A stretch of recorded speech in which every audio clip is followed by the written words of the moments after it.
check 5 or 6 girls that I fancied, and Gene would say to his guy, "Get those 10. Ace would say, "Get those 3. It really was a surreal world out on the road. You walked into the lobby of the hotel and there were 20 girls waiting. Before you even put your makeup on, you could grab a chick and take her up to the dressing room and get laid. One time I had 4 naked women in my room. I didn't know where to put my hands and face anymore. There were just so many tits all over the place. Gene was this Jewish kid who never had so much pussy in his life. Why would he want to go home to an empty apartment and not be told how great he is? And even though I was the only one who was married, I didn't want to go home, either. I like this kind of room service. In retrospect, I realized that's where a lot of the bending started, because we were being pushed into the world of never leaving the room, which was Aerosmith's problem. I find anything in excess is dangerous.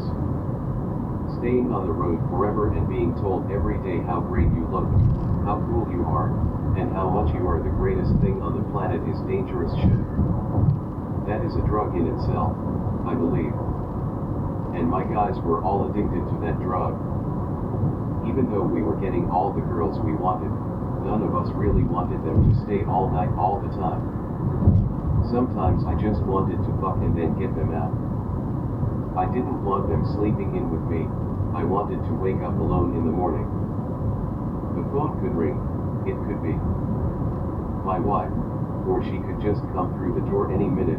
It could have happened lots of times. Sometimes when I let a girl stay over, I'd wake up in the morning and go, "Holy shit. Oh, God, what was I thinking about?" And I'd call my bodyguard and I'd say, "Listen, come in here and get rid of this fucking broad." So there would be a bang on the door and she'd jump up and I'd open the door and it would be Rosie or Big John and they'd go, "What the fuck is going on in here?"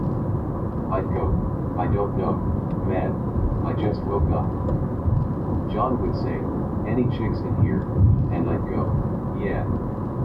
Then John would scream, "Get your fucking clothes on and get the fuck out of here, we've got a plane to catch." I'd apologize, "Hey, what can I tell you? He's the man, when he says go, you gotta go." Sometimes they just didn't want to go. Once we were partying in a hotel room and we told this girl that she had to get out.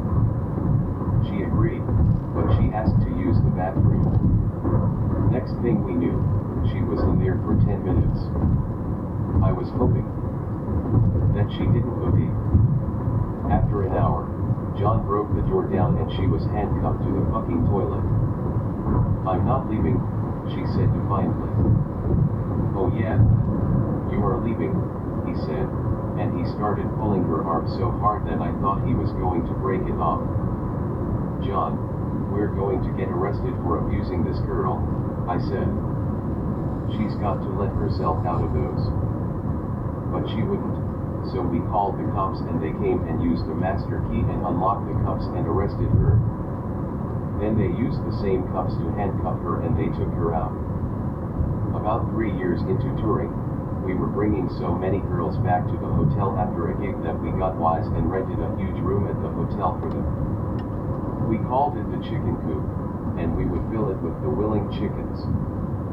We knew that when we got back to the hotel after the gig there would be a whole room waiting for us, with sometimes 50 girls there.